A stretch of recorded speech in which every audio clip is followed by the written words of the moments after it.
Ora viva pessoal, sejam bem-vindos a mais um vídeo. Hoje nós vamos ver uma partida que foi feita entre Albert Einstein e Robert Oppenheimer, dois físicos teóricos que destacaram-se, no caso do Einstein, a teoria da relatividade, por exemplo, uma série de áreas, e no caso do Oppenheimer, a teoria nuclear, portanto ele esteve envolvido numa série de projetos.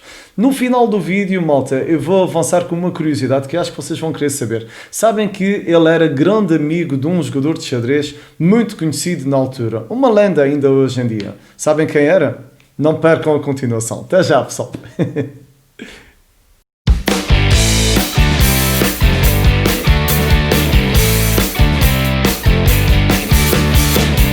E então, aqui, tal como já tinha dito, o Albert Einstein está a jogar de brancas e o Robert Oppenheimer está de pretas. Então, vamos lá a isto. O Einstein jogou E4 e aqui o Oppenheimer reage com E5, portanto, o jogo perfeitamente normal para já. Isto segue com uma Ruy Lopes, portanto, uma espanhola, e o Oppenheimer aqui vai seguir com o lance A6. A6 é mesmo a linha mais utilizada hoje em dia. E aqui há duas hipóteses: ou o bispo toma cavalo ou o bispo volta para trás. O Einstein optou por jogar o bispo para A4 e vocês vão ver que o Einstein é um jogador, aliás, um jogador extremamente atacante, muito interessante, é muito bom ver este jogo. E é pena que não há mais material acerca dele. Aqui o Oppenheimer continua com a ideia de B5. B5 na realidade hoje em dia já dá uma maior probabilidade de vitória às brancas. Mais comum é ver o cavalo F6, ou mesmo D6. Há quem jogue também o cavalo E7, com perspectivas eventualmente de avançar D5 e com jogos perfeitamente normais. Agora o B5 já não é tão popular como essas linhas. Aqui o Einstein continua com o bispo B3 e agora as pretas seguem então com o cavalo para F6. O problema disto é que, na realidade, as brancas aqui já estão melhor, não é? Porque as brancas podem jogar A4 e a A4 é muito interessante, mas aqui normalmente também há quem jogue o roque, o lance D4 também é uma ideia e, contudo, é uma vantagem, mas ainda não é uma vantagem decisiva. O Einstein continua com o roque e nesta altura do campeonato vocês devem estar a pensar: espera aí, o Einstein fazia a Ruy Lopes, o gajo até jogava bem. Bem, o xadrez era o hobby dele e portanto ele gostava mesmo de jogar xadrez, mas obviamente gostava mais da física, não é? O Einstein já agora, eu não sei se vocês repararam, mas a bandeira do Einstein é um pouco diferente da bandeira alemã. Isto porquê? Porque ele nasceu no Império Alemão, ou seja, a bandeira era diferente, ok? Por isso é que eu coloquei, não foi mesmo uma gafe. Bem, o Einstein tinha uma série de nacionalidades, ele viveu em vários sítios. Por exemplo, ele acabou por morrer nos Estados Unidos, ele viveu na Suíça, viveu na Itália, ou seja, ele era um homem do mundo, não é? Ok, continuando. Então, isto aqui segue com cavalo, toma E4. E aqui o Oppenheimer tem mesmo a ideia é capturar o peão e tentar agarrar-se de algum modo. Aqui, nesta posição, na verdade, bem, o Einstein não faz o lance mais forte, mas o lance que ele faz é perfeitamente jogável e também dá vantagem. Aqui o lance mais forte é mesmo continuar com o cavalo de C3, mas o Einstein jogou torre 1. Porquê cavalo de C3? Muito simples, estou aqui para mostrar. Porque se as brancas jogarem cavalo de C3 e, por exemplo, as pretas capturarem, aqui na realidade a gente vai tomar com o peão D e existe muita iniciativa para o lado das brancas. Isto porque a dama em D5 ameaça capturar o peão e, na verdade, obriga ao lance dama F6 e, bem, a nível de desenvolvimento, as brancas aqui já estariam muito confortáveis. Há também ideias deste género, ideias com A4, ou seja, este jogo seria muito bom para as brancas. Mas aqui, o Einstein continua com torre 1 e eu sinceramente também não vejo grandes problemas com este lance. Torre 1 é normalíssimo. Aqui as pretas continuaram com, na verdade, o único lance que permite continuar esta posição e agora o Einstein vai começar a jogar ao ataque e vai tentar partir esta posição com A4. Na verdade, A4 não é o lance mais preciso e aqui, na realidade, as pretas poderiam ter tirado algum partido. O que é que seria mais forte? Lá está, a tal ideia de cavalo de C3 para tentar tirar o cavalo daqui e pressionar o peão que está em E5. Outra ideia seria jogar D3, é muito simples, a gente expulsa o cavalo e depois captura o peão. Agora, porque é que A3 é um erro? Bem, muito simples, A3 é um erro porque as pretas podem continuar com o único lance que dá vantagem, que é bispo C5. E porque é que isto dá vantagem? Muito simples, porque as pretas começam a criar pressão no peão que está em F2. Contudo, o Oppenheimer não viu esta jogada, não viu bispo C5 e esta partida vai continuar de uma forma muito engraçada. Mas só para mostrar aqui, bispo C5, isto na realidade já obriga a D4, isto porquê? Porque se a torre fosse para F1, o cavalo tomava mesmo, e depois da torre tomar, bem, bispo toma, rei toma, e agora o problema é que existe primeiro o lance intermédio de E4, e depois de, por exemplo, o cavalo sair, só aqui para mostrar, um lance qualquer, tipo isto, na verdade isto é caótico, porque as pretas teriam dama H4, obrigando o rei a fugir para G1 e, consequentemente, avançando em seguida o bispo. E o problema é que esta casa não pode fugir para lado nenhum e o lance cavalo F3 seria o único lance possível, caso, obviamente, as brancas não quisessem perder a dama. Então, voltando aqui atrás, claro, o Oppenheimer não viu isso. Lá está, eles eram físicos teóricos, portanto não eram jogadores de xadrez e por isso é natural que cometessem alguns erros.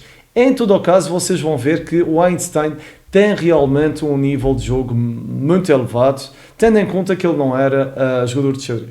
Portanto, aqui as pretas avançam e agora o Einstein vai continuar com o lance D3, é mesmo o lance mais forte, e depois do cavalo sair para o pior sítio, a Einstein vai conseguir capturar o peão. Só aqui uma pequena correção, as pretas obviamente teriam de jogar aqui o cavalo para F6 e depois de, por exemplo, o cavalo tomar, aqui a única hipótese para garantir a igualdade seria capturar o cavalo e depois de, por exemplo, a torre tomar, a ideia para as pretas seria jogar o bispo E6 e na realidade as pretas aqui estariam melhor.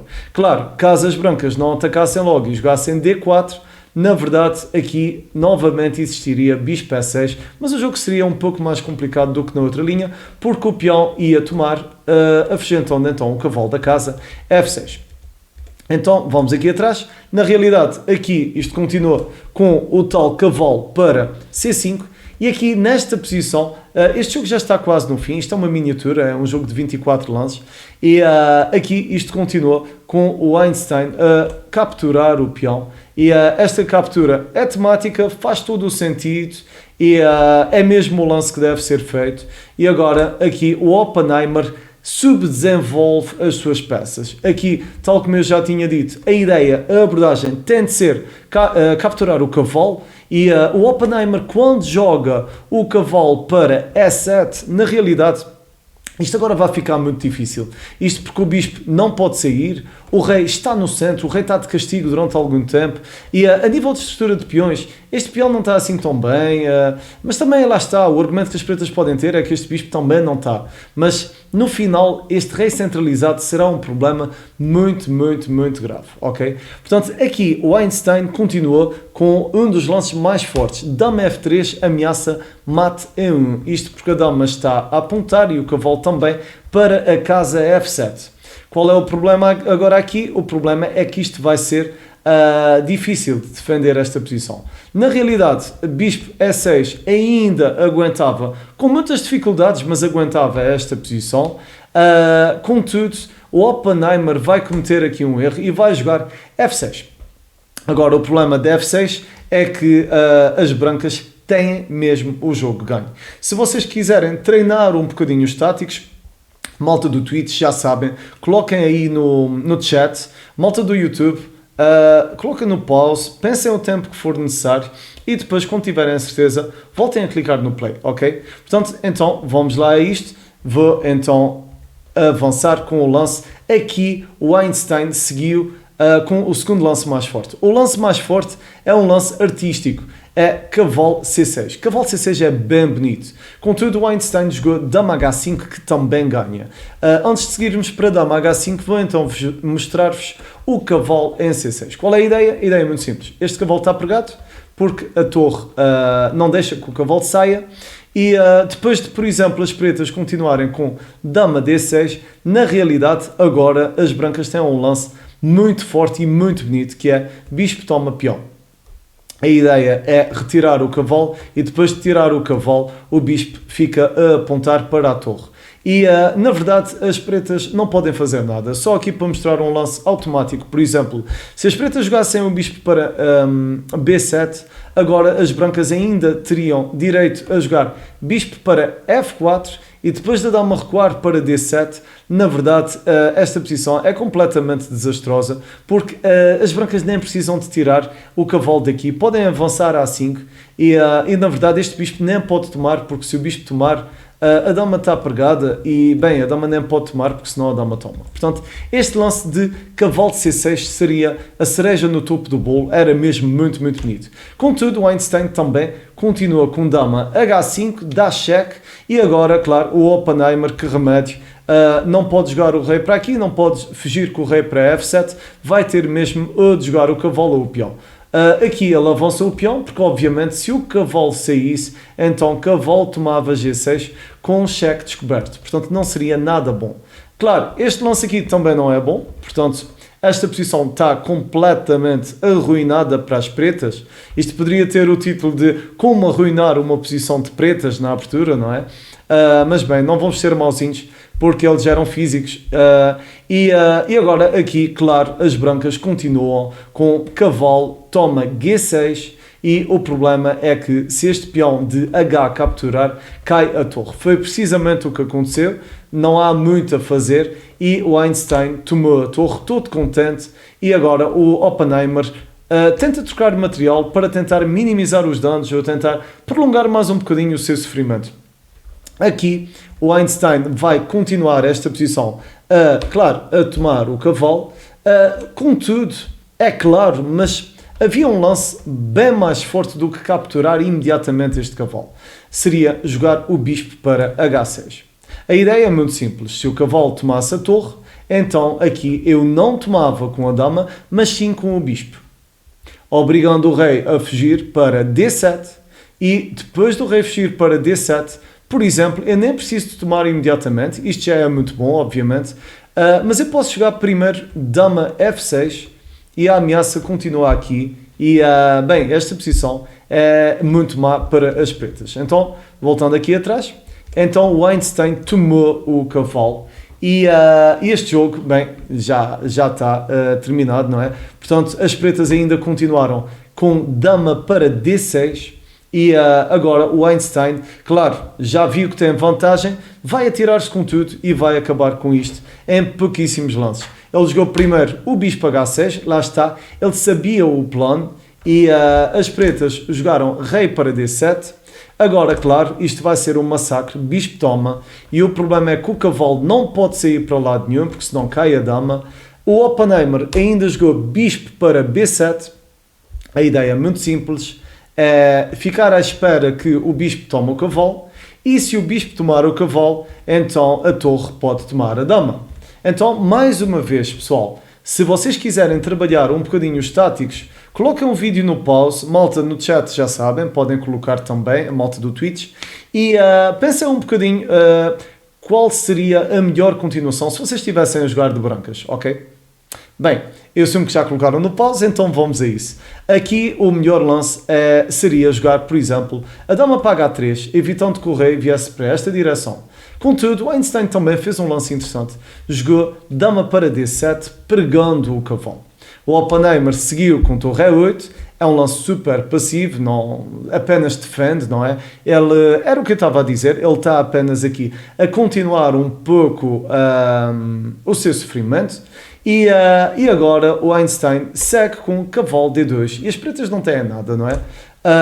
O Oppenheimer ainda continuou com C5, O problema é que agora temos torre de A para D1. Eu imagino que o Einstein tenha aprendido isto com um dos seus maiores amigos. Eu já digo o nome no final do vídeo.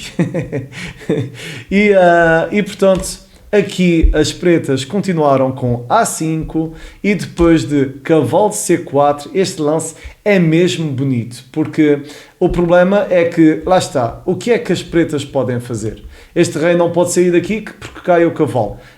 Jogar o bispo para a frente e para trás também não faz muito sentido. Portanto, o Oppenheimer aqui assumiu que realmente esta posição já estava perdida e aceitou só para ver o que é que acontecia. E agora o Einstein toma com o peão, destapa a torre e o problema é que a dama não pode sair da frente do rei, ou seja, as pretas vão perder mais material. Aqui, lá está, o que é que há a fazer? Dama D5 também perde, isto perde tudo porque a torre toma, não é? Portanto, aqui ele tomou e depois da torre tomar, isto está mesmo no fim, o rei jogou para C8, o bispo tomou e lá está, depois deste massacre gigantesco, então o Albert Einstein, e agora sim vou dizer-vos quem era o grande amigo do Einstein. Ele provou porque é que era grande amigo do Emanuel Lasker. O Emanuel Lasker foi campeão do mundo durante 27 anos e eles eram amigos inseparáveis.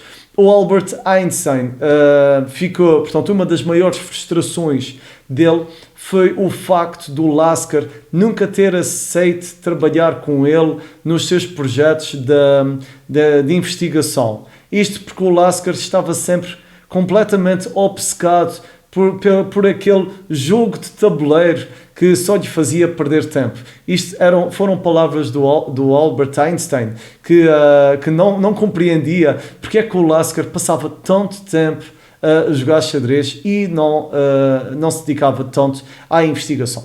Vamos ver então aqui a análise desta partida e vamos ver a precisão aqui do Einstein. Portanto, o jogo ali acabou, obviamente não havia grande coisa a fazer, a posição estava completamente condenada e vamos ver então a precisão disto. Eu vou colocar em ecrã completo e, bem, vamos ver o momento de suspense. And the winner is 95.3. Bem, malta, impõe respeito. 95.3. Ou seja, fica mais do que provado que o Einstein não era nabo nenhum. O Einstein, já estou a mudar o nome do homem, sabia jogar xadrez, jogava muito bem e provavelmente, eu não sei, eu não quero dizer as neiras, mas às tantas, se ele jogasse hoje em dia, às tantas ele era um jogador de 1800 ou 1900 ou até mais, não é? Portanto, isto nunca se sabe. Vamos ver então aqui os lances bons e os lances maus, o que é que foi bem jogado e o que é que foi pior, não é? Jogado. E vou só aqui corrigir rapidamente o layout, que isto ficou assim meio desformatado, porque isto devido ao modo de análise, isto às vezes mexe aqui um bocadinho, agora já está direito, e vamos então aqui. Portanto, nesta fase as brancas estavam normais, as pretas conseguiram continuar. Lá está, a ideia de B5, apesar de ser teórica, continua a dar igualdade, mas já não é tão popular. Depois de cavalo, aqui roque ainda é teórico, e as pretas vão cometer uma imprecisão. Melhor seria jogar o bispo para B7.